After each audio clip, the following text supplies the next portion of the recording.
Nereye gidiyorsun? Alışverişe. Ne o suratın, nem var gene? Daha ne olsun? Sana kaç kere söyledim. Ne söyledin? Eve iş elbisenle gelme demedim mi? Her taraf benzin kokuyor, yağ kokuyor. Bıktım artık be! Ben de bıktım. Ölesiye çalışıyorum, köpek gibi.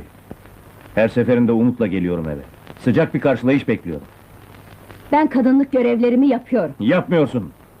Kendi evimde yabancı gibiyim, horlanıyorum. Bir yuvanın sıcaklığını duymuyorum. Dolduruver depoyu. Tamam abi.